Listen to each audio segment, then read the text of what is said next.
Good evening, everyone. Good evening, everyone. Dr. Didacus Jules, Director General of the Organization of Eastern Caribbean States. Honourable Sean Edward, Minister for Education, Sustainable Development, Innovation, Science, Technology, and Vocational Training, St. Lucia. Honourable Kerryne, Minister in the Ministry of Climate Change, Resilience, the Environment, and Renewable Energy, Grenada. Honourable Daren Pinard, Minister of State in the Ministry of Labour, Public Service Reform, Social Partnership, Entrepreneurship, and Small Business Development, Commonwealth of Dominica. Honourable Dr. Joel Clark, who's joining us online, Minister in the Ministry of Sustainable Development, Environment, Climate Action, and Constituency Empowerment, St. Kitts and Nevis. Also want to acknowledge Ambassador Francis Etienne, the French ambassador in St. Lucia. Also Ambassador in the Ministry of Economic Development, Planning and Cooperatives, Agriculture and Lands, Forestry and Marine Reserves, His Excellency Jerry Ino of Grenada. Mr. Jaime Cavelier of the International Conservation Caucus Foundation, ICCF. Other high-level participants, delegations from member states, development partners, staff of the OECS committee, members of the media, viewers, attendees, and also want to acknowledge some of our supporters and sponsors, the World Maritime University, the International Conservation Caucus Foundation, the United Nations Environment Programme, and the OECS Norway REMLIT project. The 11 OECS member states aspire to a vision of a model blue economy region.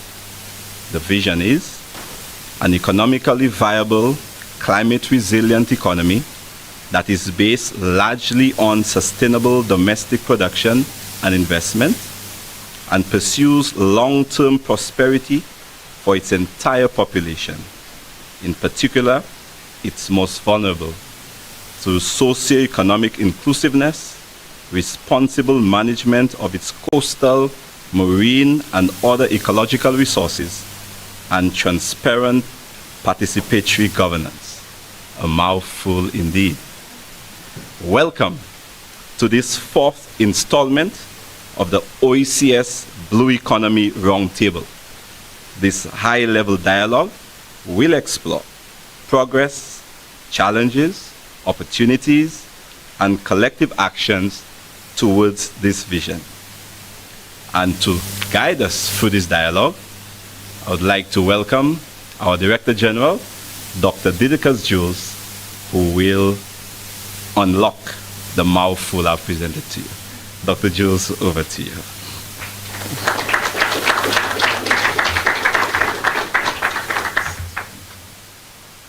Thank you very much, Chamberlain, and recognizing the protocol already established, thankfully I don't have to give a speech tonight.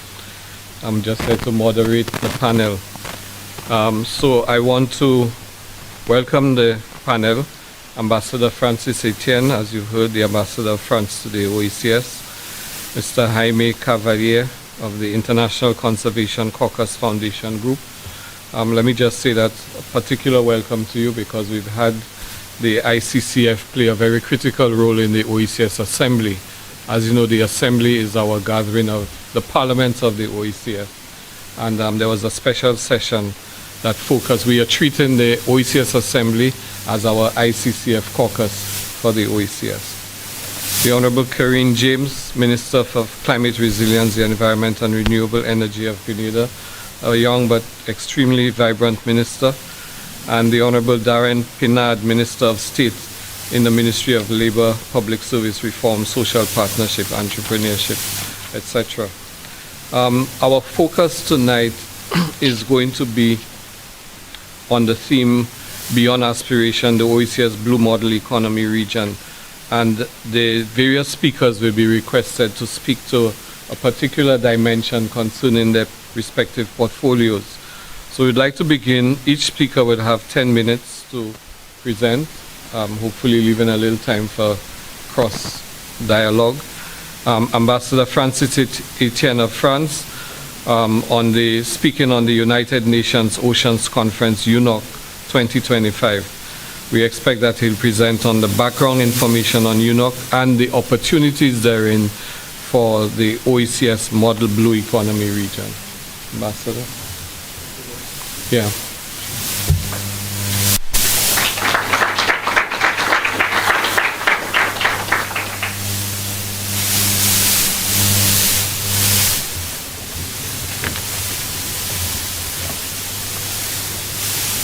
I will start with telling how much I admire Caribbean people, because in terms of protocols, they invented this fantastic sentence used by Didacus a second ago: I recognize the protocol already established, which makes that you won't be misled or shock anyone by forgetting the minister in the room, the director in the room, the ambassador in the room, or the she ambassador, she minister. So, thanking Chamberlain for his first words and Didacus for having recognized the protocol, I will follow on and basically give you in 10 minutes elements about two questions. What about UNOC 3, third UNOC, and what can you do? And I have the member states of the OECS when I say you.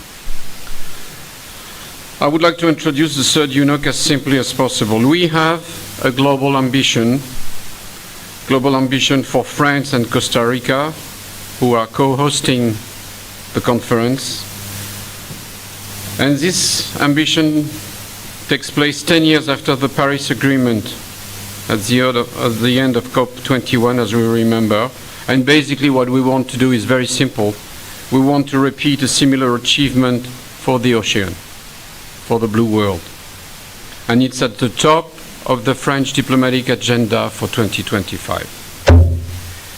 Following a holistic approach, we have three main objectives as co-host. The first is to achieve successful conclusion of the multilateral processes linked at the moment to the ocean, such as BBNG ratification or the negotiations of the Global Plastic Pollution Treaty. Why? Because we want to raise the level of ambition for ocean protection. And I would like here to make some remarks on BBNG. To date, 13 ratifications are registered. And in our region, that means Barbados. But 60 are needed in June next year to make the BBNG effective. So I am tasked with the mission of convincing 6 eminent member states of the OECS to ratify before the 1st of June 2025. And I'm starting today by saying it. Being confident as Antigua and Barbuda, St. Lucia, Grenada, Dominica, and St. Vincent and the Grenadines have already signed and supported the treaty, but we have only 7 months and 15 days today. And governments and parliaments have, as we know all, a very busy schedule. Never mind, ratify the BBNG, please. This is my first message, very simple. I'm pleased to have ministers in the room. Ratify the BBNG. You're going to associate my face and my voice with that sentence over the months to come. Fortunately, not too late, because you really have to ratify before June.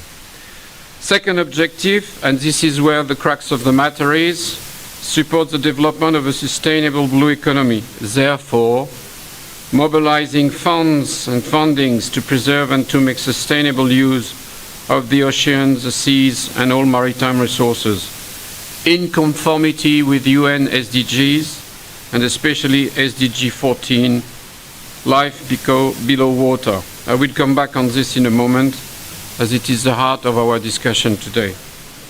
And the third objective, briefly, is to strengthen and better disseminate knowledge on ocean and sea science for better decision-making, for informed, enlightened, sound political decisions. They are not always informed, enlightened, and sound. The dates, it's from the 9th to the 13th of June 2025, but there is more before. The venue is Nice. Hooray for the French Riviera. It's a very easy work for me and quite enjoyable because Nice is nice in English, but Nice as a city is nice too. So I have my slogan for the year to come. Participation. We will have, as we hope, a very important participation. Member states of the United Nations, specialized agencies, of course, regional organizations, civil society, private sector, international donors. We are aiming at an exceptional international mobilization, like in 2015, with the presence of the UN General Secretariat, the UN Secretary General, and hopefully 100 heads of states. The content, what is on the menu? It's find food for thought and find food for action. First, a plenary session where member states will deliver their national speeches. I'm not going to detail on this because this is the usual game with the conference. More originally, we have 10 Ocean Action Panels, or OAP. They will convene to build alliances on concrete deliverables. Their themes have been defined very recently in consultation with the UN and the member states on the main threats to the ocean and in coherence again with the target of SDG number 14. I'll be happy to share them with you, maybe through the OECS Commission as well. The program will be available online, is already, if you type UNOC, you will find it on the web. And as I mentioned just a minute ago, before the 9th, between the 4th and the 8th of June, 3 special events will take place in order to fuel recommendations to the heads of states and the official delegation. They will work then between the 9th and the 13th of June. The first special event is the One Ocean Science Congress between the 4th and the 6th June in Nice. Its aim is to bring together international scientists to propose indicators and innovative solutions for the health of the ocean. And we are several in this room having participated in a sargassum conference at the beginning of this month in Grenada. This is exactly the kind of topic which will be developed. Sargassum. Sargassum is a problem, yes, but it's not only a problem. At large, in a high sea, sargassum is a resource. It's an ecosystem. It has to be preserved. Ashore, it's a pest. It's a danger. It's lethal. So it's a garbage. Between the two lies the action. What do we do between the two? Where do we do? How do we act? How do we store? How do we treat? That is a question. This is the kind of example which we will see developed in the One Ocean Science Congress in Nice. The second event is a summit on adapting coastal cities and region. And this one will take place on the 7th of June in Nice. It will focus on 3 questions: accelerated collaboration, access to knowledge, and finance. Finance to adapt the ocean and climate change. What is the idea? The idea is to establish the Ocean Rise and Resilience Coalition, a political coalition. This coalition has been announced at the One Planet Polar Summit in Paris last year in November. It intends to unite mayors, governors, and representatives of 1 billion inhabitants who will be affected worldwide by rising sea levels in 2050. We really have, to facilitate the adaptation of cities and coastal regions with the people, underlined with the people, by promoting equitable responses. In today's language, we have to mobilize stakeholders across various sectors of our communities. But if I put it in a nutshell, no change without the consent of the people. And the third one, and here we are in the crux of the matter I mentioned before, third special event is the Blue Economy and Finance Forum, the BEF, not the beef, the BEF, B-E-F-F. The place is, oh, suddenly I'm becoming, having an echo. The place is not Nice, but Monaco Forum Grimaldi, and it will take place on the 7th and the 8th of June. The special event aims at fostering investments and investors of all kinds, in a sustainable blue economy. Among the objectives of consolidating a portfolio of investments totaling $100 billion by June 2025. The potential here is huge. The economic value derived from the ocean will double between 2010 and 2030 to over $3 trillion, making the ocean the world's 5th largest economy, about the economy of Germany. 90% of goods are transported by sea. Billions of people depend on the marine environment for their food and livelihoods, and this is a place to mention this. For research, the ocean is crucial. The rate of discovery of potential molecules of interest is 500 times higher for marine species than for terrestrial species. What is at stake? The kickstart of a fast-growing capital market for the ocean.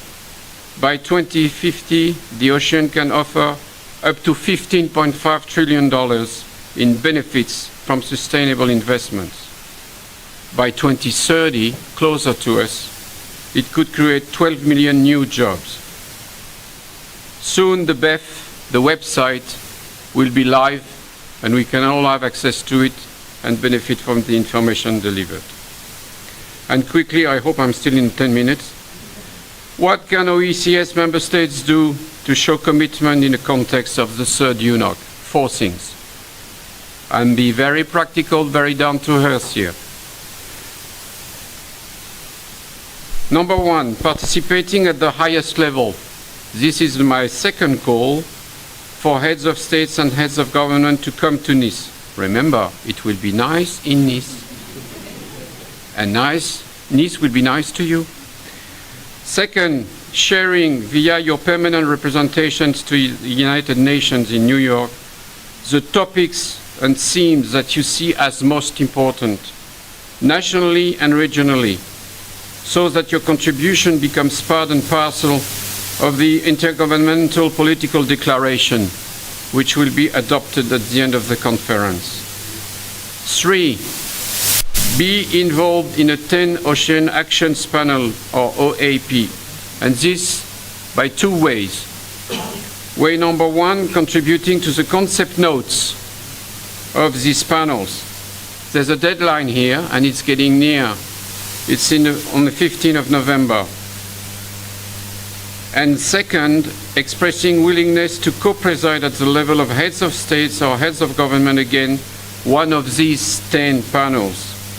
The same deadline does apply on the 15th of November. There's a letter from the Under General Secretary of the UN who expresses that, gives numbers, gives names, gives mail addresses, and I'll be glad to share it with you and with the OECS to provide the delivery of information.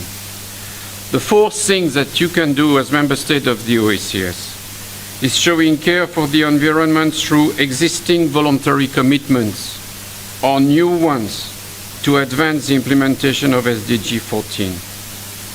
An important point to be made: these commitments must target effective, robust policies, which can be included in the Nice Ocean Action Plan and then become part of the lasting legacy of the third UNOC. Conclusion very briefly. As ambassadors to the 6 OECS countries, Barbados and the OECS, I will be your ally to ensure maximum representation at this conference, where we want seats to play an active and decisive role. This conference is a key moment. This conference today is a key moment, but it will be the case for the conference in 2025 for the world, to listen to Caribbean voices, and for the Caribbean nations and the OECS to make their voices heard. Both France and Costa Rica are honored to welcome you. They are eager to work with you, and they are counting on you to make Nice an ambitious, fruitful, and historic UNOC. Remember Paris 2015. There is no plan B because there is no planet B. Now I would like to add to this, no plan A without a thriving ocean. Thank you.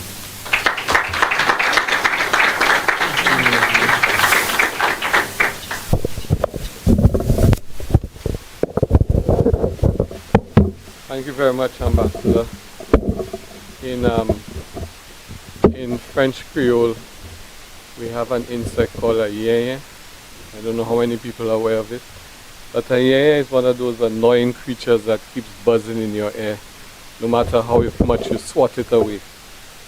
And so I'm adopting the call by Ambassador Etienne to be the yeye. The OECS Commission will be the yeye for those who have not signed up, ratified the BBNG, because it's vitally important that we do that. And for just general information, one of the tasks that we've assigned within the Commission is for our team to create a database of international conventions and protocols. Because what we've discovered is that our member states are doesn't apply only to our member states, but we're concerned about our member states.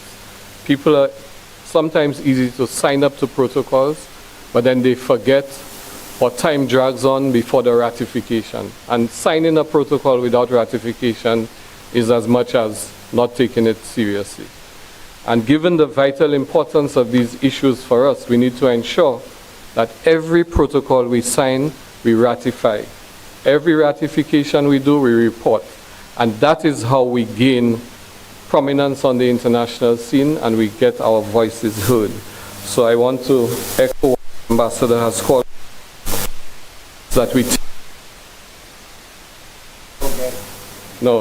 won't allow them to. Jointly we will be the yeye for Nice and for the BBNG. The other thing is to recognize that our seascape is over 80 times our land size. So when we talk about the blue economy, this is not an abstraction. This is huge territory that we have to exercise jurisdiction, exercise care over, protection, and also benefit from. So it makes no sense thinking only about our land masses without ensuring that the resources of the sea are carefully marshaled, are protected, are sustainably exploited. So that being so, we now have the pleasure of calling Mr. Jaime Cavelier of the ICCF to speak. We expect that he will be talking about enabling policy coherence for advancing beyond an aspirational OECS model blue economy. And so we invite you.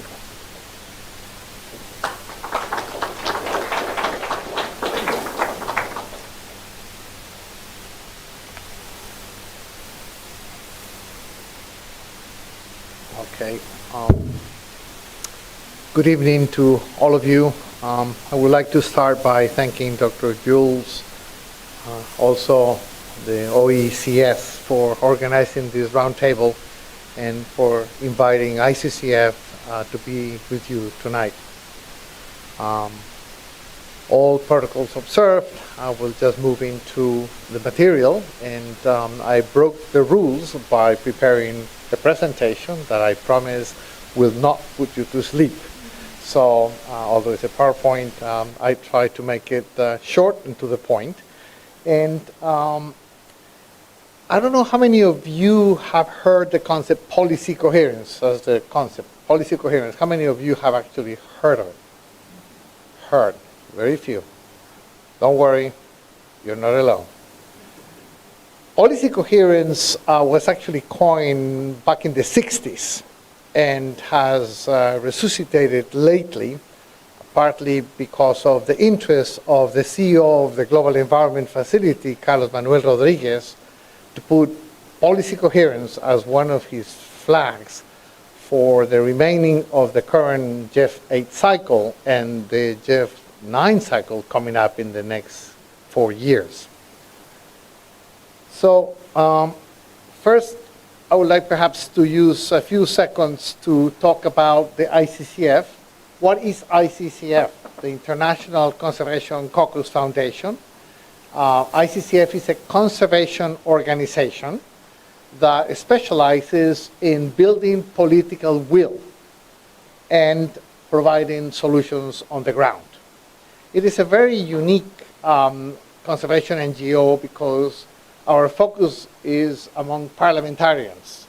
And after having said that, we also work with the executive because there is no point in talking with policymakers without the executive hearing what the laws are telling them to do. We use the model of the caucus. What is a caucus? It doesn't translate to any other language. A caucus is basically almost like a club. It's a group of parliamentarians that get together because they have a common interest. And so we actually serve as the secretariat for many conservation caucuses around the world. And in the region, we have St. Lucia, Grenada, and the Regional Conservation Caucus. And what is that we do? Basically, we do three things. Number one, we do educational briefings that we combine with number two, field missions. And number three, which is really important and has produced great results, is that we actually have exchanges of parliamentarians. And this is not only between the United States and the South, but South-South exchanges. And those actually have produced incredible results that would have been very difficult to predict when we started doing that type of exchanges. So that's what ICCF is and what the caucus model is, and the Caribbean has actually embraced the concept and is moving forward. And the more we know about ICCF, the more you guys use us, which is exactly the reason why we exist. We do not have a parliamentary legislative agenda. We basically help your agenda moving forward. Next. Do I move it here? I will apparently. Okay, policy coherence. Here is the formal definition of policy coherence by the OECD. I'm going to read it because I think I would like to underline a few concepts that I will actually make reference to later. It says it's the whole of government approach for an in-depth review of the legal frameworks to identify interactions between different sectors, economic sectors, I should probably add, that either undermine or reinforce each other. So I think that instead of talking about policy coherence, I think we should be talking about policy incoherences, and then many examples will actually come to light. Nope. Okay. Why policy coherence and why the Global Environment Facility? I worked at the Secretariat of the Global Environment Facility for 13 years. And it is now that I'm actually kind of spreading the word as of why this concept, coined back in the 60s, has actually renewed energy. And I'm going to read again a formal definition by the Scientific and Technical Advisory Panel of the GEF. And it says, PC, policy coherence, is necessary to ensure that the gains in global environmental benefits are not undermined due to misaligned policies that reduce their permanence or result in investment in environmentally damaging behaviors. What is this about? This is about the strong belief that no matter how much you invest in the environment, if you don't have a solid policy framework on which to build for the long term, we're probably not deriving the results in the long term that we could probably derive if we actually had it. That's the entire basis for why the GEF is now linking to policymakers, because they strongly believe that it is the time for the Global Environment Facility, after 25 years of existence, to bring together members of parliament to actually join forces in order to move forward with the environmental agenda. One important point for everybody that is involved with the GEF and GEF projects is that policy coherence is a priority. And I can tell you that in the GEF 9 cycle, starting in a year and a half, I strongly believe that all projects will be required to have a policy coherence component. And even better if there are full-blown projects on policy coherence. And I want to actually go back to that point later in the talk.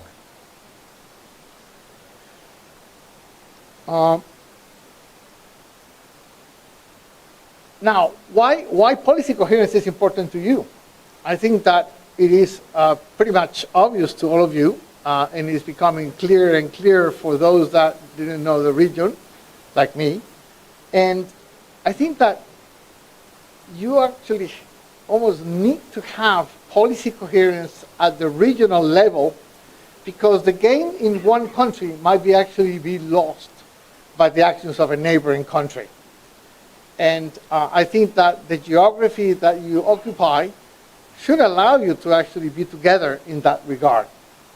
You have shared marine ecosystems, and you have important biological resources and non-biological resources on which you actually derive your economy, as was presented before.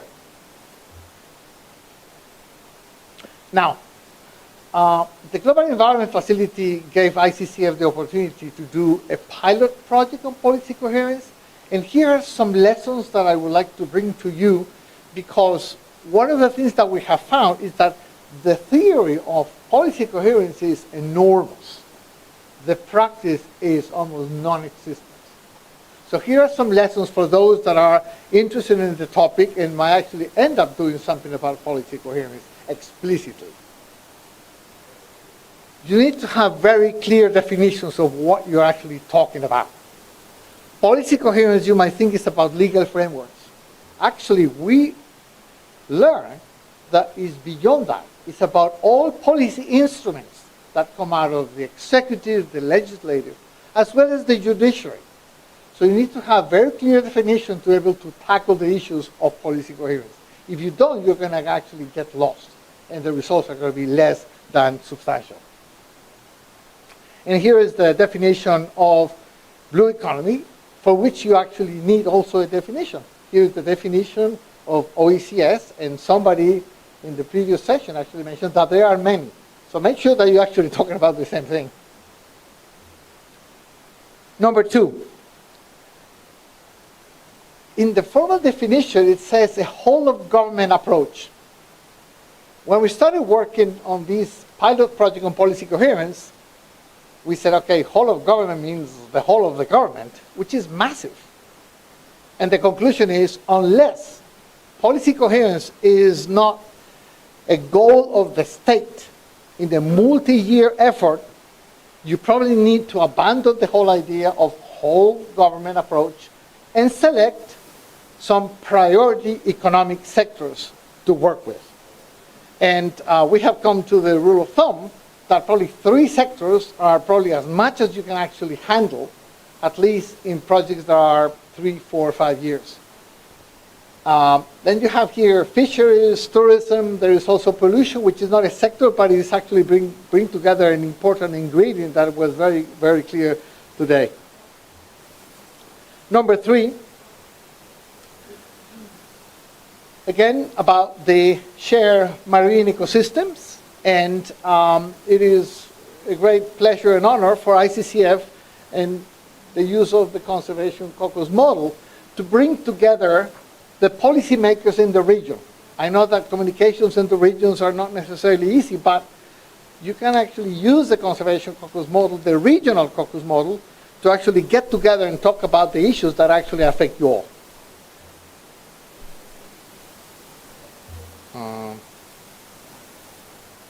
Number 4, one thing is to have the definition, the theory of policy coherence. Yet another is the practice.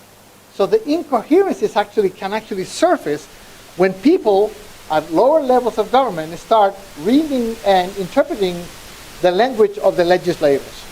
So that is actually very important, because you cannot assume that although the language of the laws might be perfect, might actually end up being something else. Because again, in the interpretation and implementation, actually things can actually go off rail. That's why monitoring and enforcement is so important. This machine doesn't want to, okay. Number 5, this is important. No matter what you do in terms of the whole of the government approach over 3 important economic sectors, this needs to be an explicit effort. There needs to be an explicit effort and a regular agenda item for ministerial and cabinet meetings. This is not something that needs to run in parallel. You need to have it as your main track if you want to really make a difference. And it's not only about engaging with parliamentarians and bringing together in the caucuses the ministers, which in the case of the Caribbean is the case, and I think I'm glad to hear that you actually have both executive and legislative together in the caucus, but you need to sort of consider who else around that actually has influence in the agenda of the productive sectors that you have actually selected to do your work. So here is almost like a summary of the presentation. Policy coherence at the national and regional level. We need to be consistent at the national level to be engaging at the regional level. Is needed to ensure environmental conservation and sustainable use of shared marine resources. I'm very sure I'm not saying something new, but it's something important to underline because it's absolutely central for you guys to actually consider. And it's the marine resources is one of the most important priorities for the blue economy of the Eastern Caribbean. So we're just making reference before as to how important economically is and socially to actually have good management and consistent management of your shared ecological resources. Policy coherence is heavy lifting. Don't get me wrong. It requires perseverance and is for the long term. This is not about a project by project execution. This requires commitment for the long run. Things will be almost guaranteed more on the difficult side than on the easy side, but you have to keep this in mind. I mean, we're so used to actually a project by project agenda, and we just end up a project and already looking for financing for the other one. I think that if you guys manage to push forward the agenda of policy coherence either at the whole of government or with few selected sectors, you are probably just planting for the future. And again, your kids and grandkids would actually thank you for the effort that you started at a moment when everybody seems to be doing just running in one direction. Here, I would like to sort of thank you for your time and give credit to my colleagues here. Many of you, I think all of you, know Eustace, and my colleague Catherine Brantley, who is working in the projects in the Caribbean and international waters and knows more about the region and those two things than I do. So thank you so much for your attention.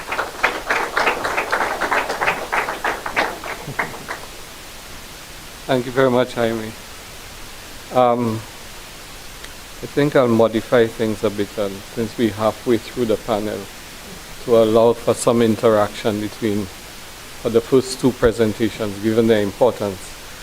Because there's an American poet, Robert Frost, in a poem called Mending Fences, who talks about his neighbor walking the line between their 2 orchards and putting a fence between them.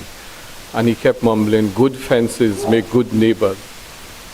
When we talk about the marine space, there are no fences in the sea. And in fact, the definition of good fences, of good neighbors, is not good fences. in the marine space. It is good cooperation. And so I think that is a major takeaway. When I first was introduced by Jaime Vitalis to the ICCF, was in a meeting in Glasgow, I think it was. And the introduction of the American delegation to the ICCF, I was introduced to a Democrat and a MAGA Republican. Now, you could not find two polar opposites than that. But yet, there was absolute agreement between the two of them on matters relating to the environment. And I guess those of you who follow US politics closely will know what MAGA means in terms of environment. But to have a MAGA politician, you know, in concert with a Democrat was an amazing thing. But what that speaks to is the importance of the political convergence that he spoke about. It is vitally important. And political convergence is not only a short-term thing in terms of an existing regime, a regime in government, and the coherence of the policies that they undertake. But importantly, as he indicated, it's a long-term thing. It is about how do we plan for the future. And doing so requires reaching across the aisle, so at least there is consensus on those matters. So I want to open the floor if anyone wants to ask any questions of Ambassador Etienne or Jaime, then feel free to raise your hand and ask your question. Okay, go in. Yes, over to you, Mike. Thanks so much to the two presenters for the excellent presentations. I have a question each. Ambassador Etienne, you spoke about the 10 ocean action panels, and I wondered if any consideration has been given to have any SIDS heads of states be one of the involved in the co-chairing of those 10 ocean action panels for the upcoming UNOC. I have to inquire to be able to answer, but I will do so. It's an opportunity for me to say that Ambassador Poivre d'Arvor, who is leading the game for us in Paris and internationally, should have been with us, at least in technical terms tonight in terms of Visio. But I will convey the question and I will make sure that you get an answer. Great, thank you. And the other presentation, the other question on the other presentation, spoke about policy coherence, and I think it's a very interesting concept. I think in practice it might be a little daunting, but in considering that, I wonder what sort of impact would that have on capacity building within government, or just widely within a country? Right.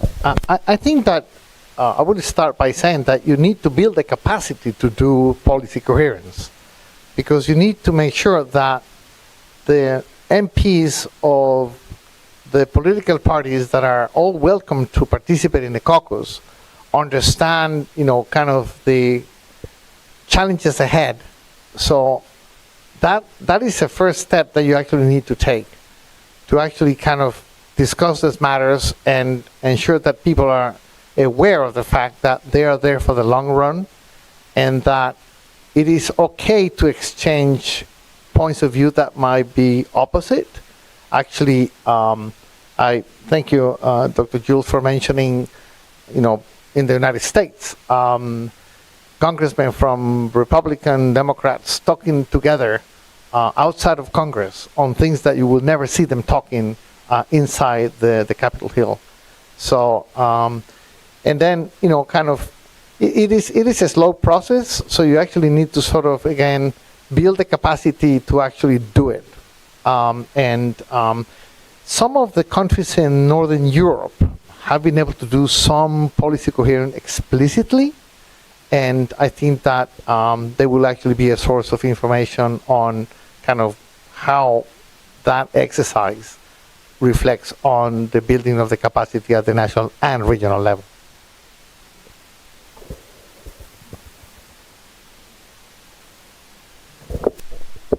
Thank you, Minister. Yeah, Mr. Thank you very much, John Edward, Minister, Government of St. Lucia. I just wanted to accentuate a point made by you, Jaime, on the need for bipartisanship. It is not uncommon in the Caribbean for us to change governments every 5 years. In the case of St. Lucia, every 5 years for the past how many elections we change governments. And you get the feeling that political parties are not on the same page as it relates to policy, not just in the realm of environmental management, but what we've understood is that for us to reap any significant success on this, there must be bipartisanship. And there are certain imperatives in the National Development Scheme that would call for both political parties, in our case we have a two-party system, to be on the same page, so that if the government changes at a general election, the mandate is not lost and you don't have to reinvent the wheel with a new government. And absolutely no time within which to formulate policy and effectively implement those policies to get the desired effect. Thank you very much. Actually, to with what Minister Sean has said, in giving some address at one of the national events, I pointed out that 5 years, which is our political cycle in the OECS, is not really 5 years. If you you discount weekends, holidays, no, this is a serious calculation. Holidays, weekends, no, not even counting snap elections. Let's take 5 years as a 5-year term. Discount the weekends, the number of days, discount the weekends, discount 14 days holiday, and national holidays, you actually end up with about 1 year to do the work of government. And this is very serious because it shows the pressures our governments are under, and it reinforces Jaime's call for policy convergence and what Minister Sean has said. Now we open up Honourable. Come.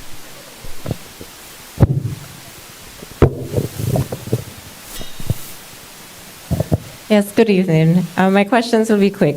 For Mr. Cavelier, please. I found your discussion on policy coherence very interesting, and my colleague and I were saying that we certainly lack it in our country, the Virgin Islands. So 2 things. I'm wondering, one, is the ICCF, developing any tools or guidance on how governments can achieve this? Because I don't think it's an easy task by any means. And my second question is whether the ICCF is working with another acronym, the OPCC, which stands for the Parliamentary Observatory on Climate Change for Just Transition, because I think there's a lot of good synergy that could come from you working with them. So just curious on that point. Thank you. Number one, in terms of guidelines, I did mention that ICCF is doing a pilot project on policy coherence financed by the GEF. It was almost like a mandate from Carlos Manuel Rodriguez to actually do it. The first component of that project, which is actually running in 3 countries, is exactly about that. It's exactly about, as we move forward, capture the lessons of how is that you actually do it. And the 5 lessons that are put together, I don't think anybody has seen them before, because they are fresh out of the oven. And the component 1, I think, is the one that the GEF is the most interested in, because they want to be able to say, okay, countries interested in investing GEF resources, here are some guidelines, here are some lessons. So yes, the answer is yes. The guideline book on how to do it will come out of this medium-sized project. In terms of the relationship with parliamentary groups, I don't know how many of you have heard that the Ministry of Environment of Colombia, the CBD Secretariat invited ICCF to organize a global parliamentary forum at the CBD COP in Cali. Everybody's invited.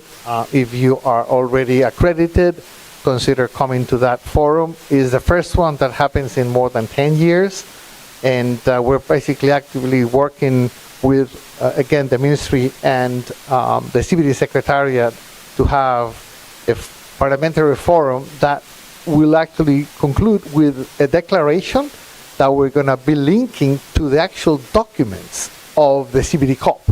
So it's not only just a separate document that flies around with no teeth. It's actually going to be anchored with the decisions that the COP will actually do. So, all the parliamentary groups, there are several in Africa, in Latin America, in Asia. We extended invitations for them to come. We don't know how many will actually approve, but the answer is yes. We're actually working with those parliamentary groups at the regional level and also at the global level.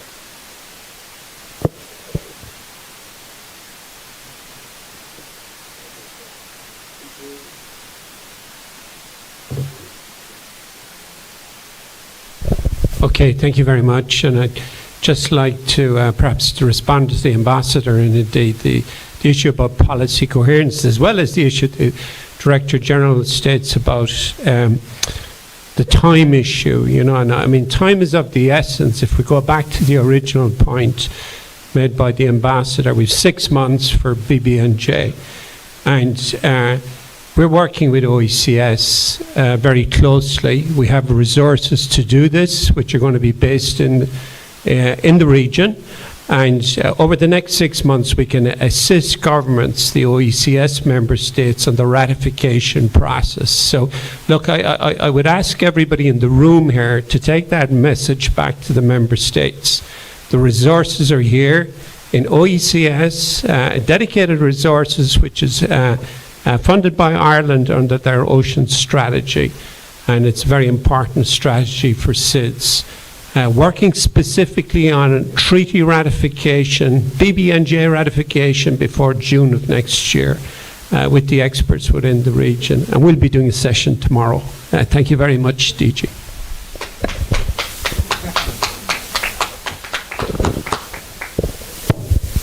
Thank you. Is that a question, Miss? Oh, okay. Sorry. Okay, yes. I think we're about to have that convergence that we talked about. Absolutely. So, uniquely so, I'm a member of the opposition here in St. Lucia, and I just want to thank you for the presentation on policy coherence. I think all the ideas being bandied around and some of the challenges that have been cited about the changing of views and governments and so on, I think that this could be overcome if, for example, a couple of things I think that we need to do better. I think this could work if we promote the idea that policy should be enshrined in empirical evidence. So regardless of our historical ideology, right or left, or center of right or left of center, sometimes we're too caught up, and we have to be less committed to ideology and more committed to common sense policies that are going to yield the results. So I think that's the first thing. And we have, I can think of at least a couple countries in the Caribbean where they've got together opposition and government. They have used civil society groups, and they have put together vision commissions, and they have agreed to the fundamentals of the country's visioning for the next 20, 30 years.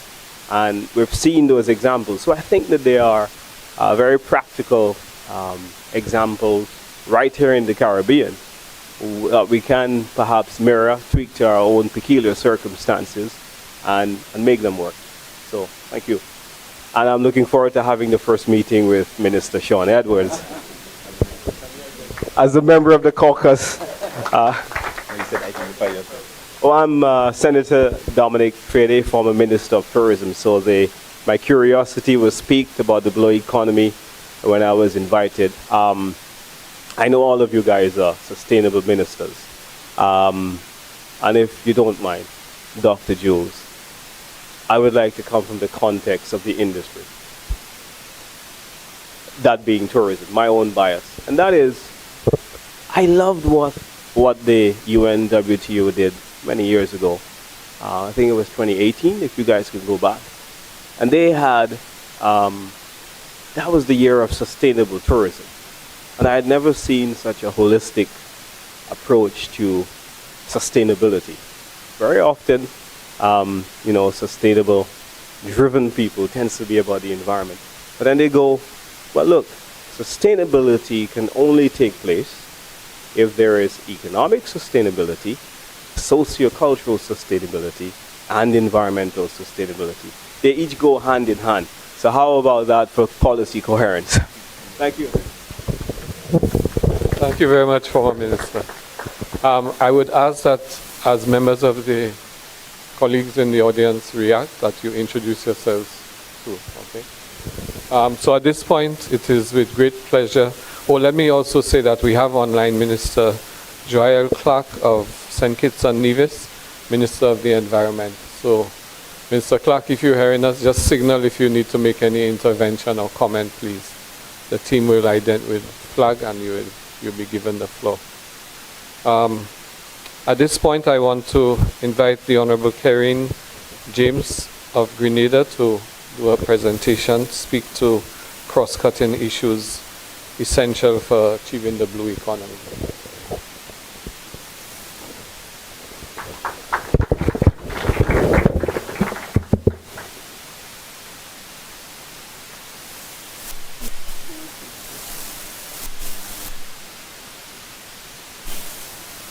Thank you so much, Mr. Moderator. I recognize the protocol established and to everyone who took the time out to come to listen to this high-level dialogue. Good evening. Good evening. Can you hear me?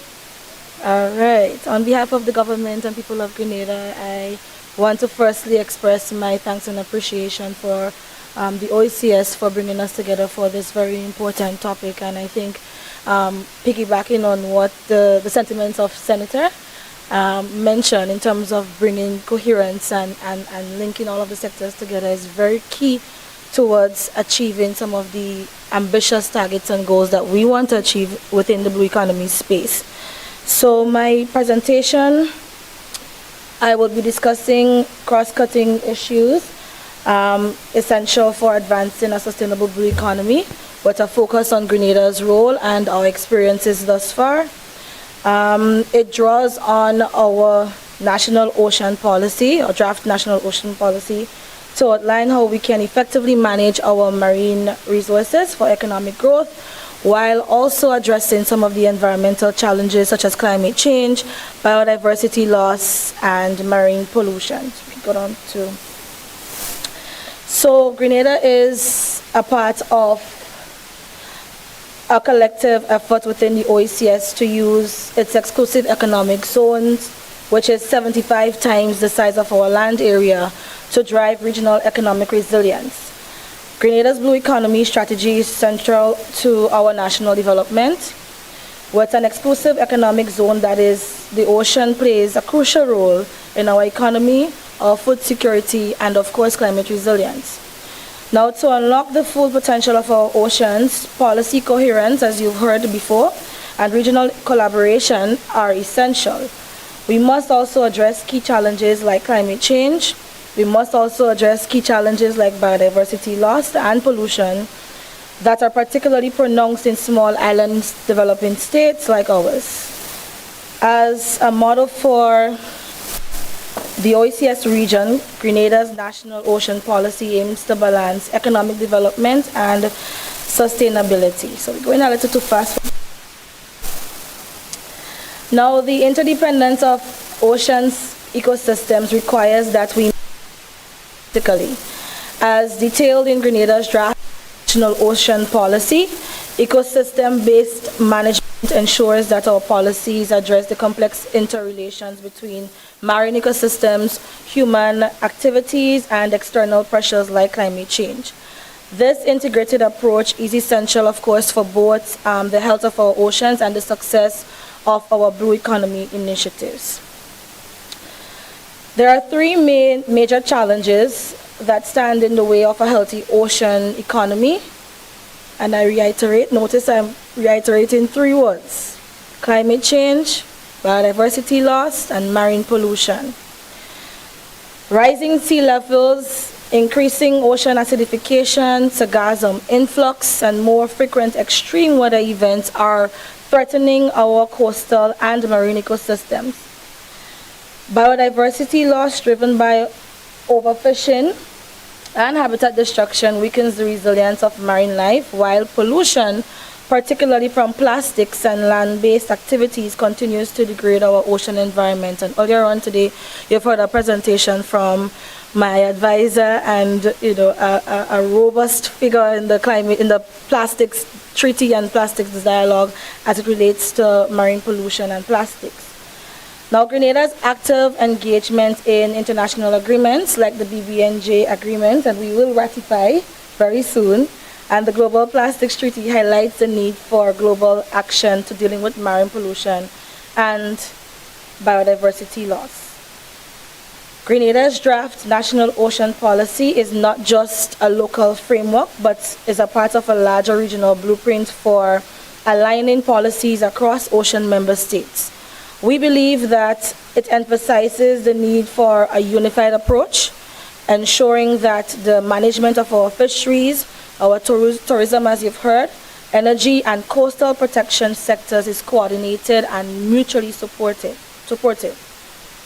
This policy framework allows us to balance economic development with environmental protection, ensuring that our ocean resources are managed sustainably across all sectors.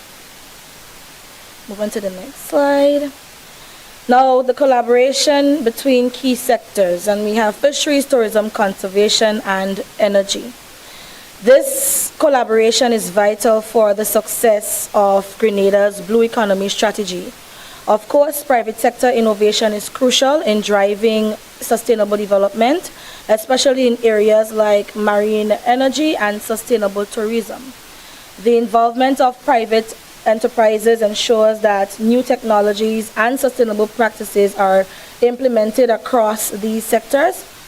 Grenada's Blue Economy Secretariat will be established, and that would be done to streamline stakeholder engagement across these sectors, facilitating stronger partnerships between government, industry, and communities. And you've heard it as a key underlying feature coming out from the presentations before me. We foresee that this secretariat will play a key role in fostering cross-sectorial collaboration, ensuring, of course, that our Blue Economy initiatives are effectively integrated. In partnership with regional and international organizations, Grenada continues to advocate for shared governance models that actively involve local communities and private sector leadership.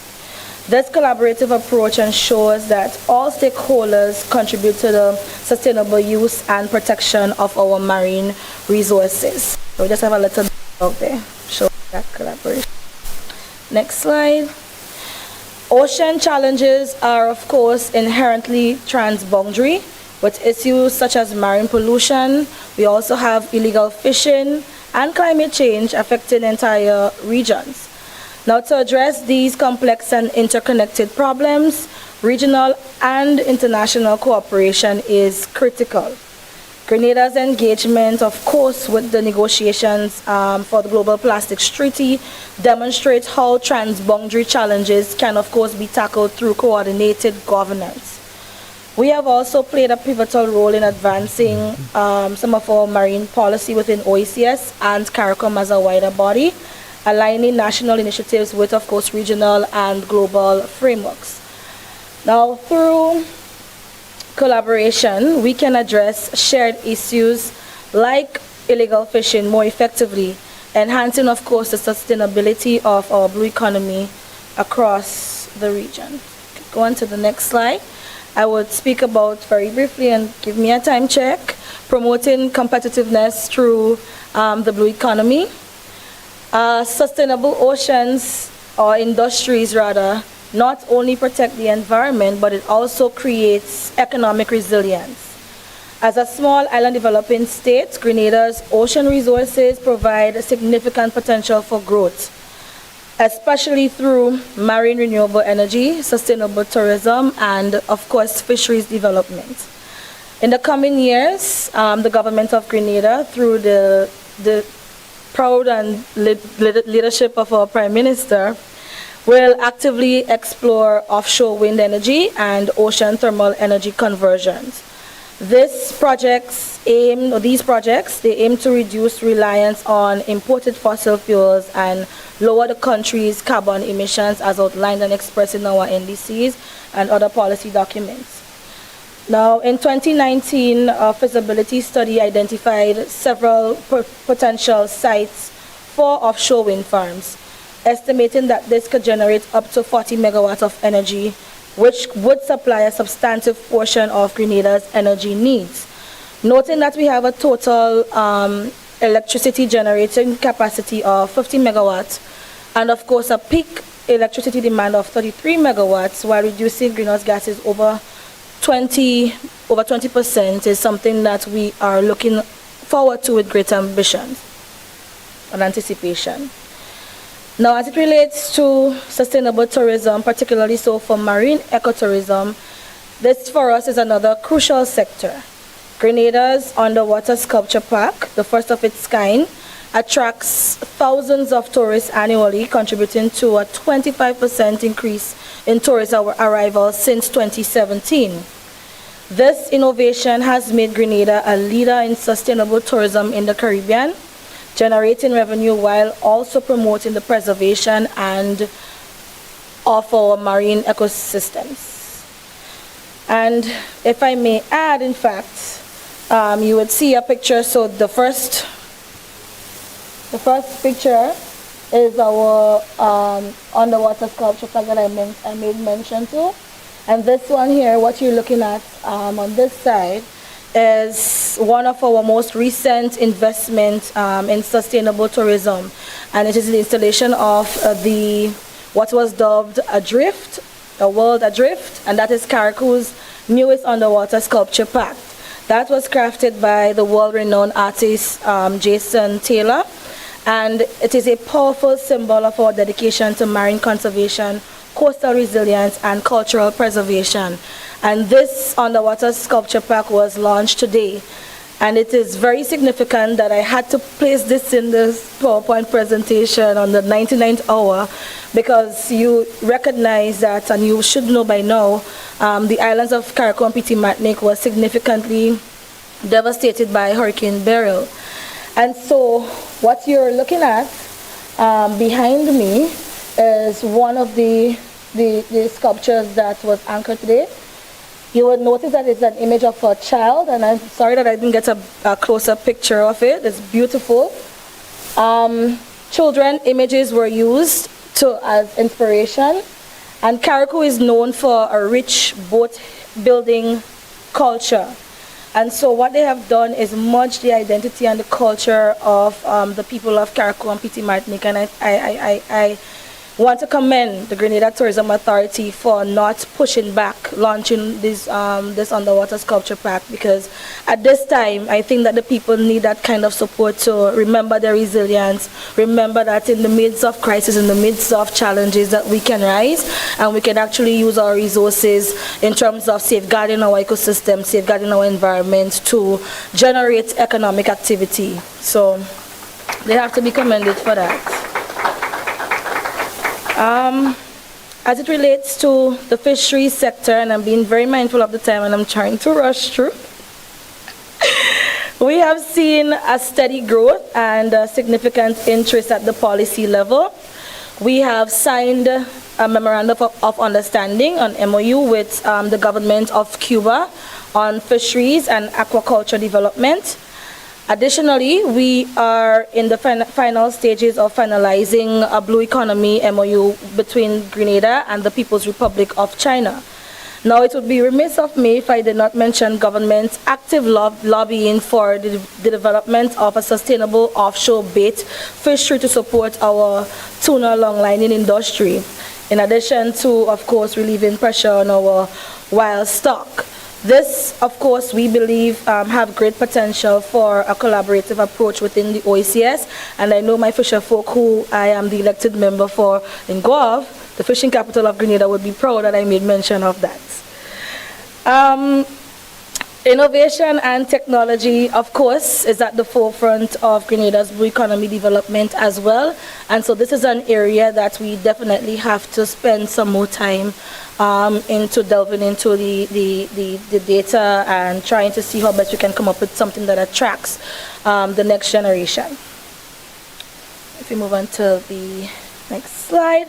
Of course, we need strong governance. You've heard it as a theme again coming out of the two presentations, and indirectly so based on the questions that was asked. That is essential for achieving a sustainable blue economy. It ensures that economic development is balanced with the protection of marine ecosystems. Grenada has made significant progress in establishing governance frameworks that promote sustainable management of its marine resources. And as a newly installed government, we are committed to going ahead with that agenda. So to end, the blue economy is not just an opportunity. It is a necessity for the sustainable future of our nations. By addressing the interconnected challenges of climate change, biodiversity loss, and pollution, we can, of course, create a resilient ocean economy. I believe that. And I believe that this can sustain both our livelihoods and our ecosystems. Now, the OECS has the potential to set the global standard for a model blue economy region, driven by policy coherence, technological innovation, and collaborative governance. And so as we move forward, it is crucial that we champion innovation. It is crucial that we advocate for strong international partnerships and advocate for strong implementation of policies that ensures our ocean remain healthy, productive, and vibrant for future generations. And so if we are able to accomplish this, I believe that together we can build a competitive, sustainable blue economy that not only enhances our regional resilience, but position the OECS as a leader on the global stage. So thank you, and of course, I'll be happy to get more questions. Thank you very much, Minister. I will ask the team to ensure that the presentations that were projected, we keep copies and we circulate to all participants and persons online who might be interested. I did mention earlier that we have Minister Joyelle Clark of St. Kitts and Nevis online, so I would ask her at this point whether she would like to make an intervention to parallel the Grenada experience with that of St. Kitts and Nevis. Minister Clark?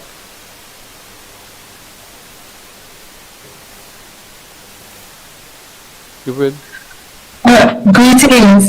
Thank you so much for the opportunity to provide an intervention, and really to echo the sentiments presented in terms of where we need to go for sustainability around the blue economy and around ocean governance in particular, and to share from the St. Kitts perspective that the transboundary issues that we have to deal with, marine pollution, plastic pollution, and biodiversity conservation, is such that St. Kitts and Nevis cannot do it alone. If you look outside your window anywhere in St. Kitts, you're seeing other islands, and it just reminds us of the importance of having transboundary conversations, and in particular, just one reference to the fact that for St. Kitts and Nevis, our neighbors in this case are non-CARICOM, non-English speaking neighbors who also have to be part of this regional conversation with the OECS. So I just wanted to add that context there for how we consider the conversations with the other island states. Yeah, thank you. Thank you very much, Minister. Let me just add a bit to what was said by both ministers in terms of an OECS initiative that really speaks to the importance of the blue and the potential of the blue economy. We were just prior to Beryl, about to Hurricane Beryl, to begin work on the construction of a conch hatchery in Union Island. And that conch hatchery was to serve the southern Caribbean. The the conception of that was done involving conch divers from the St. Vincent and the Grenadines, St. Lucia, Grenada. And it also involved looking at working together with the international agency responsible for conservation of marine resources. So the idea there is that we will have a sustainable utilization of the conch resource. The hatchery will ensure that we put back into the wild and we help build the stock. And the presence of some of the international bodies associated with this would mean that we are able to export the conch as sustainably produced and farmed. But that the stakeholders, the divers and so on, will be part of the governance of that entity to ensure sustainability, that they have a role in monitoring the use of the resource and the benefit from the exploitation of that resource. So at this point, I want to now call on Minister from Grenada, the Honourable Daren Pinard, Dominica, to make his presentation.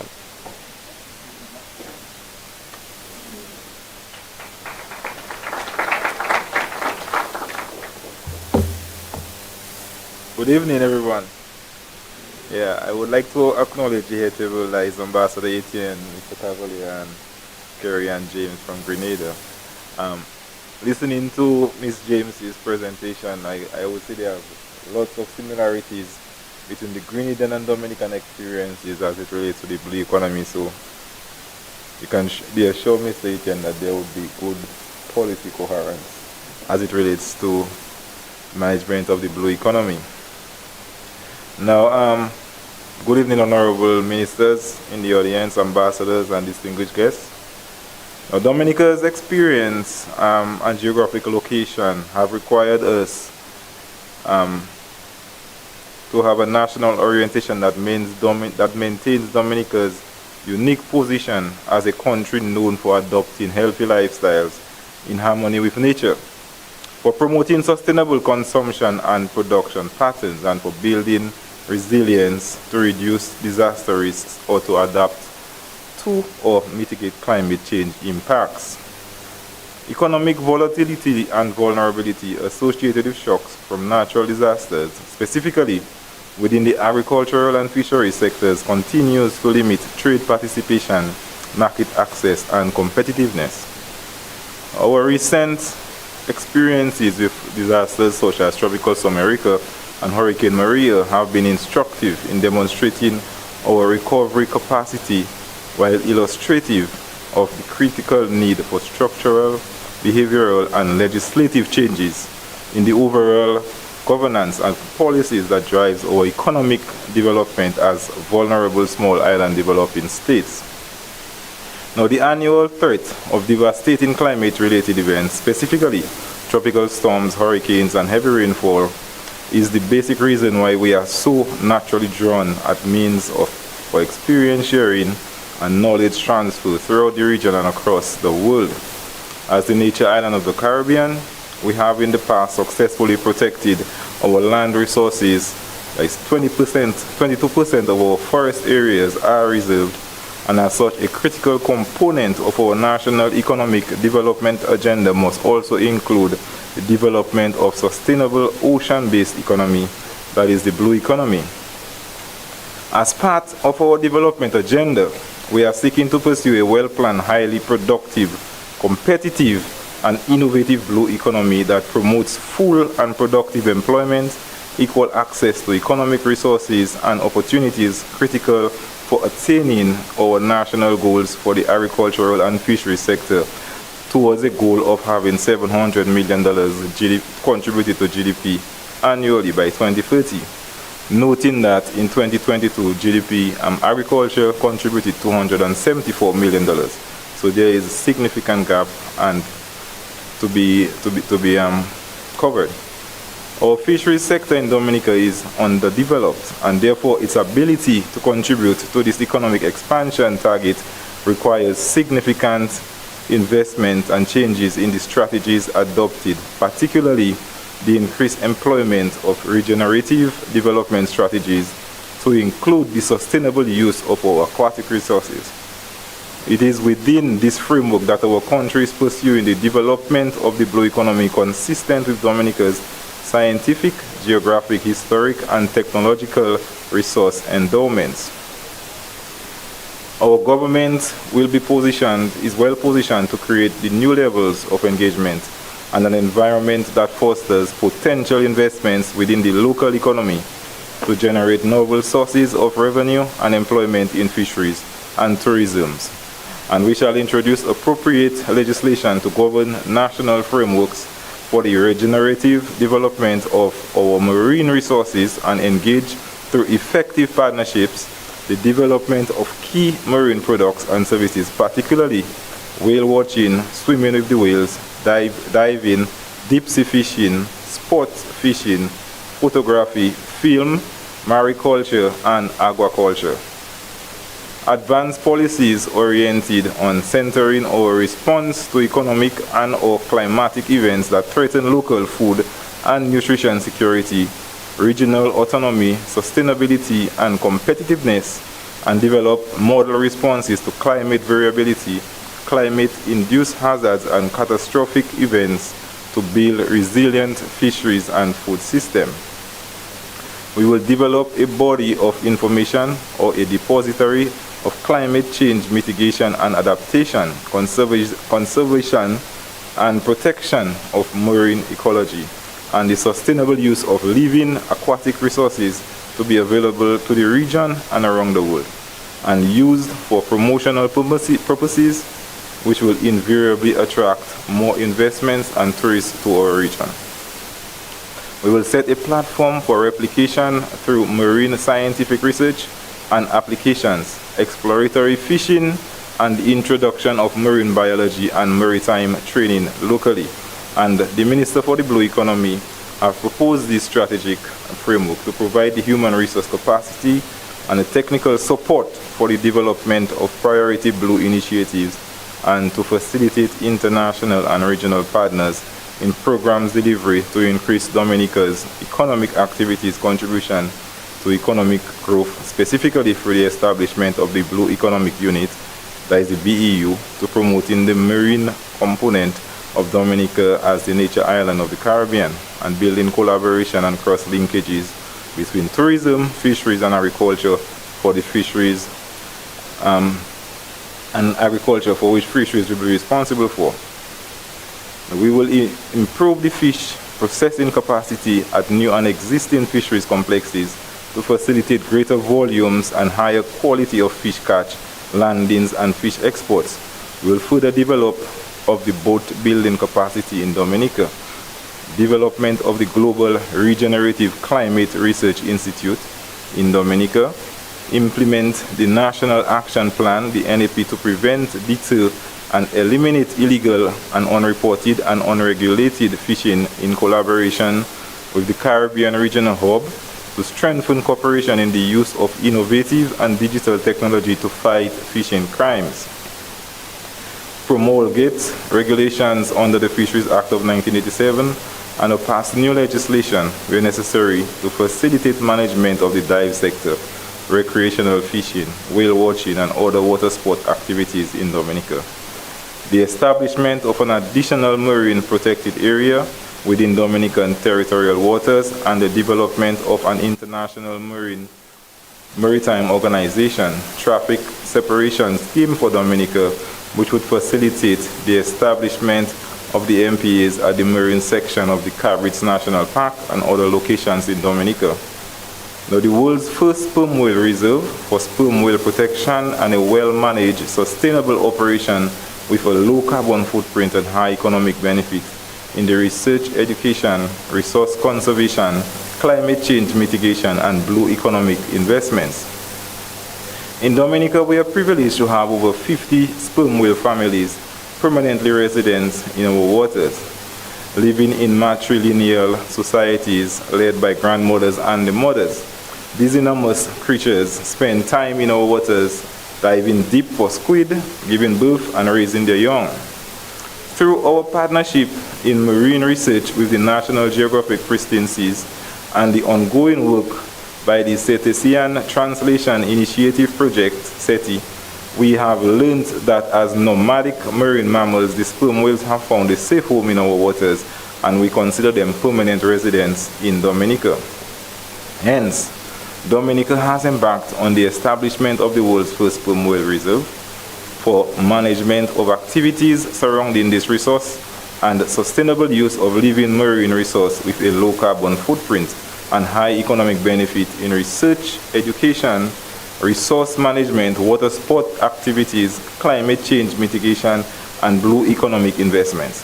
Now, this is a testament that the concept of sustainable use can also reach beyond consumption and afford countries the right to utilize its resources in a manner that is best suited for its own circumstances. In recent years, our resident sperm whales have been subjected to major threats from increasing maritime activities, hit by ships tangling in plastic garbage and imperiled by other human threats that negatively impact their habitat. With rising ocean temperatures within the region, the increased intensity and the incidence of potential catastrophic climate-induced events can further reduce their numbers and result in their migration to cooler oceans up in the north. Now, it must be noted that following the catastrophic impact of Hurricane Maria on September 2017, the Honourable Prime Minister profoundly announced to the United Nations our vision of becoming the first climate resilient nation in the world. Now, that is a very bold approach as a small island developing state to introduce new facets of nature conservation and climate change mitigation and adaptation consistent with our brand as a nature island. Now, it is within this context that we propose a sustainable use strategy that reduces the level of exploitation of our living aquatic resources and engender a new era that focuses on exploration to include the opportunity for the development of carbon emissions trade or the trade of carbon credits associated with the high value and volume of carbon sequestration of whales. With Japan being a commercial whaling nation and Dominica a whale protected nation, we can develop a carbon trade mechanism consistent with strengthening collaboration between our countries and the sustainable use of our whale resources. Thank you very much.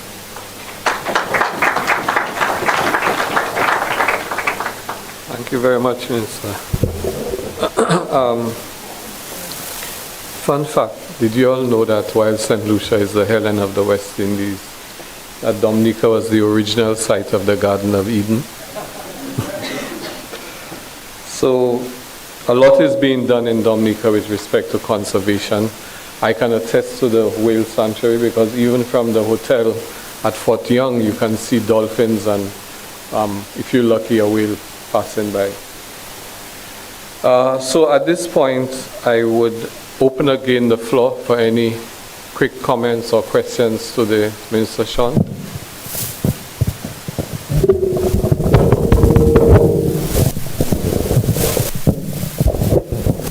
Thank you very much, Chair. I want to commend my ministerial colleagues for two very insightful presentations.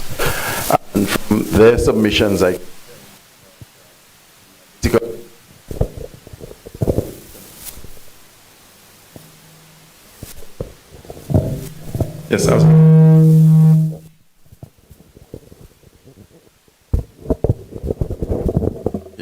was making the point that the two presentations from the ministers were quite insightful, and very edifying.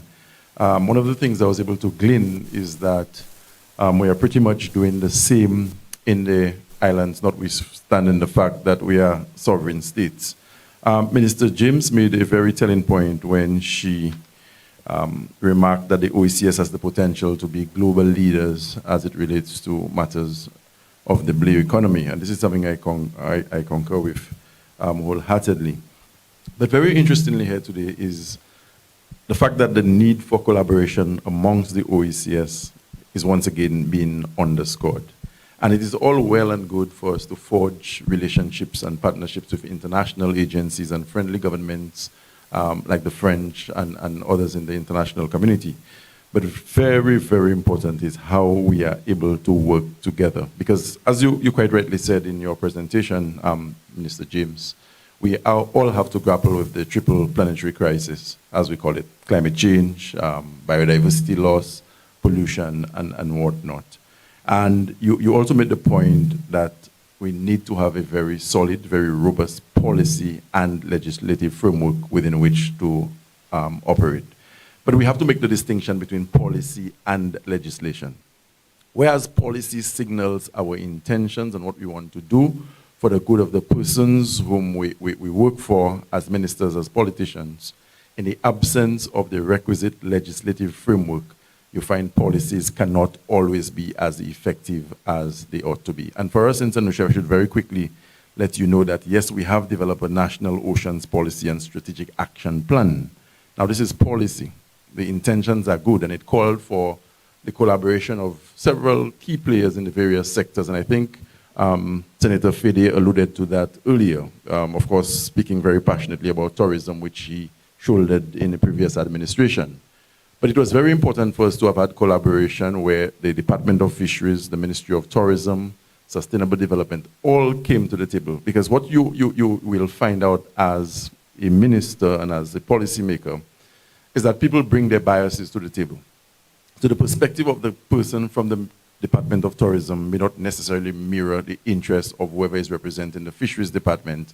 And that is why you must have consultation to ensure that whatever policy position is established is one that reflects all the sectors, but at the same time and ultimately, it is the direction in which you want to take the country.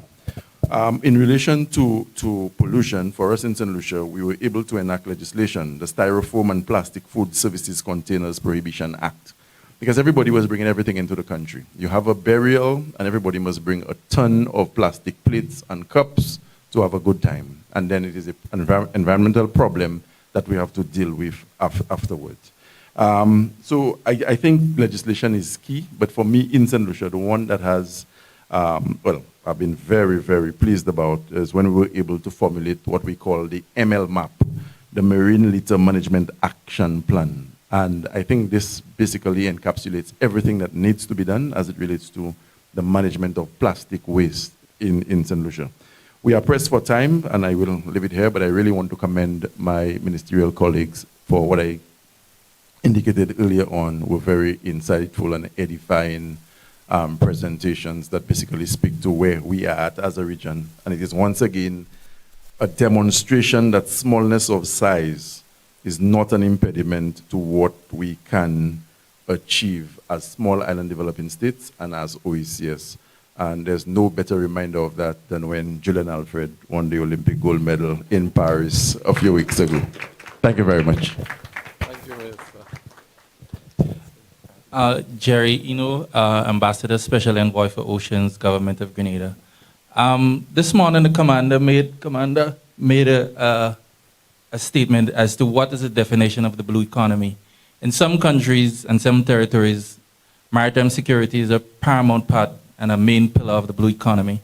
And we here at this forum, I think it's important that we never forget that the role of maritime security plays in our blue economy, because if we ratify all the treaties and so on, and we don't have the maritime security to protect and control what happens on the high seas and inside of our territorial waters, I think we'll miss the point. So although it is not part of this discussion here, I want us to always remember that maritime security is fundamentally important for maintaining our blue economy. Beyond maintaining the blue economy, also for control of crime and other things, because the interdiction of what is happening on the high seas is of critical importance. So in addition to the points made by Minister Sean, I want to say it's policy, it's legislation, but equally importantly, it is the issue of enforcement of the legislation. Over to you.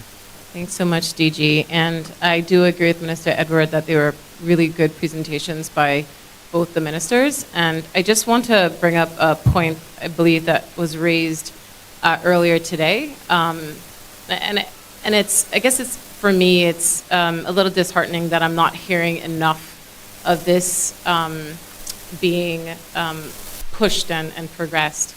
So I think a key aspect of ensuring that we're able to not only integrate policy into our national development and national transformation is our ability to build our domestic capacity. And I think that's something, as part of the approach that we're taking, particularly with strategic partners, particularly with donors, we don't say enough. And so what I'd like to see, at least at the political level, leveraging the political force and the will of the OECS countries, is for there to be some political advocacy speaking to the donors on the need for us to build our capacity as well as retain our capacity.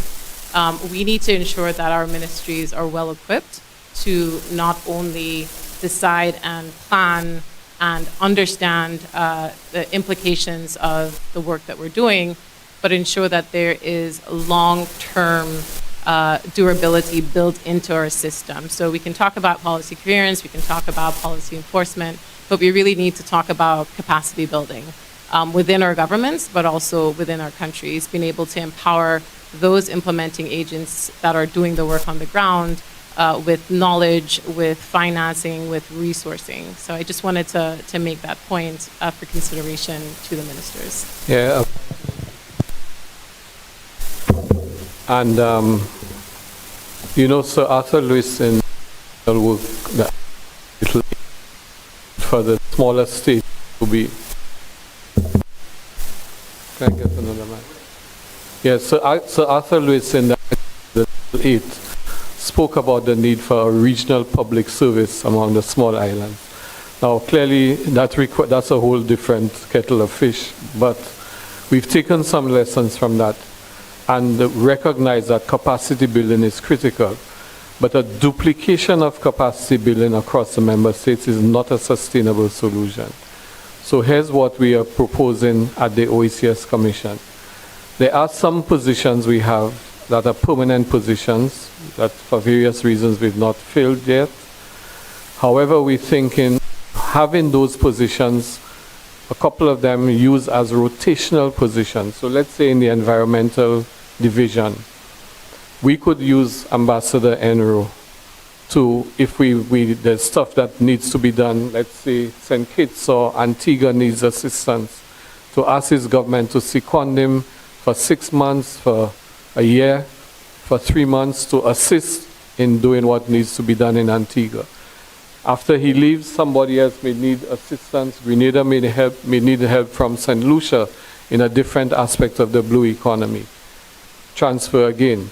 What happens there is that we are making use and building capacity of our own expertise, right? Helping to strengthen that, spreading their talent across the member states, building closer relations within the public service in the respective portfolios of the member states, and doing so in a way that benefits everyone. Because what we propose to our governments is that you maintain at least their in-home salary. We do an add-on to that with all of the benefits and so on that come with working with the OECS. So it makes it possible. It will be beneficial to the people. You're using their skills, you're broadening their talent, you're building their profile. The member states that require the assistance is getting it. And it's a win-win from every possible angle. So this is one of the approaches to capacity building. I can tell you that last year we spent $19 million on consultancies. And my colleagues in the Commission can tell you we are seriously questioning the value of that model, because there's enough talent in the region that we can utilize, and we can do twice as much work or 3 times as much work utilizing those funds, using Caribbean talent within the member states or from the Caribbean diaspora. Okay, so to conclude today, 3 takeaways. Sorry, oh, one more. Yes, sorry. Two more. Okay, be quick, please. I will be quick. So mine is a very quick comment. Introduce yourself. Valerie Grant, Strategic Advisor on Geospatial Matters for OECS. I wanted to use this opportunity to say that I've seen maps, I've heard the reference to geographic orientation, I've seen marine spatial plan in many of the presentations. And so this really reminds us and underpins the importance of both hydrospatial and geospatial data. And one of the challenges that we're having within this region is that there are no policies and we're not utilizing that national geospatial information management. So mine is a charge tonight to say, given the fact that it underpins so much of what we are doing, I hope that the ministers who are here and the leaders will take back to their countries and really do as much to promote the use of national geospatial information in addressing some of these most pressing challenges, and to ensure that for those who have lingering policies, that those policies and acts are passed so that it can support the strengthening of the work that we're doing in the blue economy. Thank you. Well, Val, before you pass the mic, can you also update them on the recent discussions we had with the Pacific? Right. So there are several discussions that we're having, and one of the discussions we're having is with regards to creating a digital Earth Caribbean. And that digital Earth Caribbean will really underpin several of the initiatives to the blue economy. And what that means is that it's not just geospatial people who will have access to that data, but it will be in a format that makes it accessible and usable by the entrepreneurs, so that we'll have data that persons can really build on and create innovative products that are part of the blue economy. Additionally, coming out of a meeting that concluded in Mexico just Friday, there is real interest in seeing what can be done in the region, and we're contemplating how do we move forward in terms of Caribbean Geospatial Institute, as well as we'll be discussing as we go forward in Antigua next week, the SIDS hub in Antigua, and how geospatial will be integral in supporting and having the portal as well as a center of excellence. Yeah, thank you, Val. Last comment. Please identify. Yes, thank you very much. The name is Wayne Maiku. I'm the Antigua and Barbuda representative to the Ocean Governance team. My question is to Minister James. And first of all, let me congratulate you on establishing the Blue Economy Secretariat. I would just like to have an idea of the national framework within which the Secretariat will function, and whether or not there is consideration to align the work of the Secretariat to the work of the National Ocean Governance Committee, which is a requirement under the ECROP.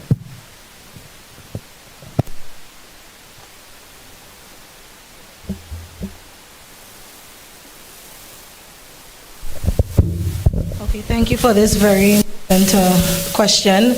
I will turn it over to the advisor for the Blue Economy, who have done tremendous work in terms of linking the two. So if you don't mind, sorry for putting you on the spot, but that's what he's here for. Yes, Commander. So our Blue Economy Secretariat, the legislation for establishing the Secretariat lies within the Ministry of Environment. And our National Ocean Governance Committee lies with our Ministry of Agriculture. So it will operate inter-ministry. So the framework for establishing the Secretariat fits under our National Ocean Policy, because to us, the National Ocean Policy is the guiding document for all our ocean activities.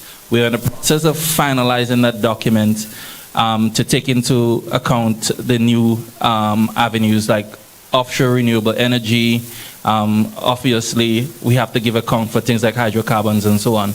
But it's important for us to finalize our national ocean policy, which would guide everything that happens within the marine space, all the economic activity, all the conservation activities. Yeah, thank you very much, Ambassador. Okay, so final words. One, the EIS says those who have not ratified the BBNG, please attend to the ratification, and we will be calling and following up with you on it. Second thing, I think we should all have been struck by the broad range of initiatives across the OECS member states presented here today. And we can see each from a different angle is pursuing critical initiatives.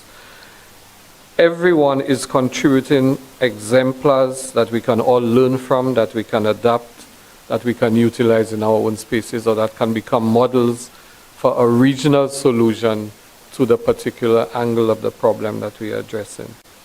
And finally, the importance of policy convergence. I think we got a masterclass lesson in policy convergence, and we heard the experience of some of the both sides of the aisle from Minister Sean and former Minister Fede that speaks to that. And I think, if anything, we hope that this dialogue tonight will pique interest in the importance of having whole of society, whole of government approaches to the resolution of these challenges. Thank you very much, and I turn you back to Chamberlain.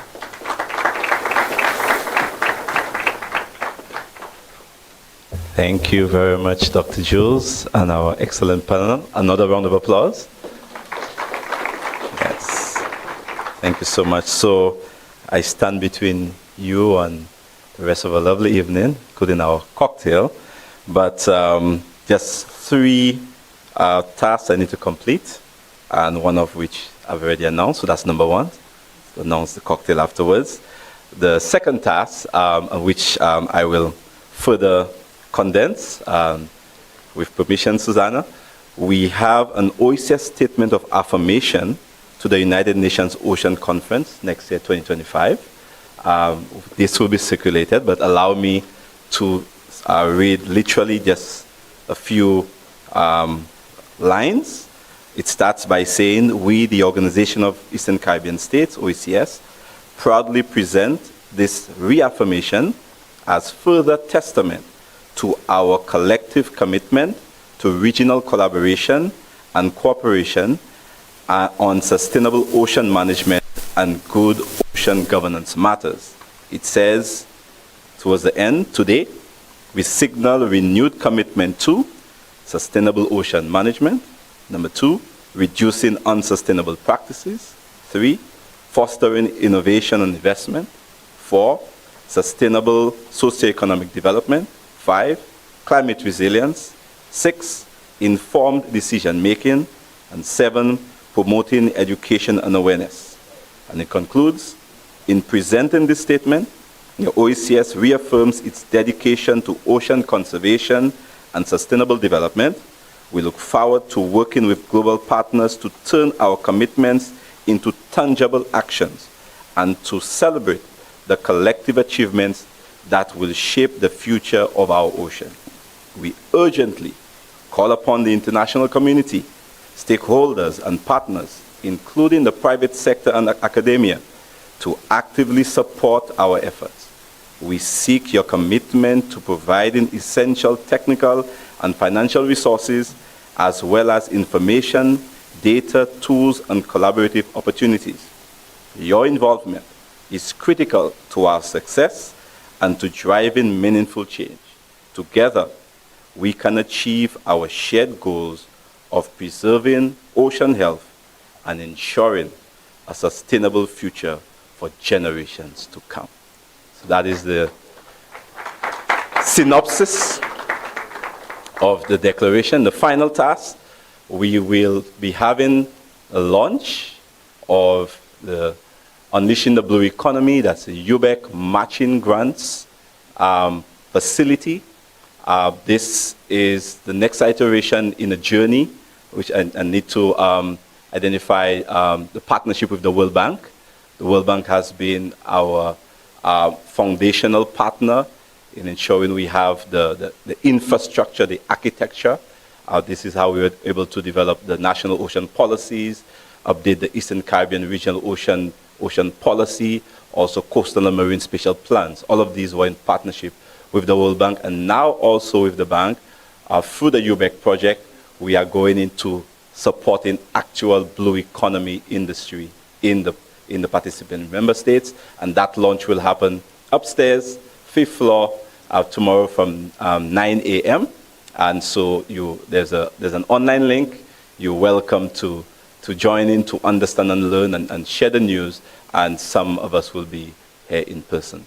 So, Natalia, thank you so much for yourself and the team from the World Bank for your support. Thank you so much, Honourable Ministers. Thank you, DG, for an excellent job. Thank you to all of our high-level participants, Minister online, those of you who stayed with us in the room. Thank you so much, and looking forward to edition 5 of the Blue Economy Roundtable. Have a wonderful evening.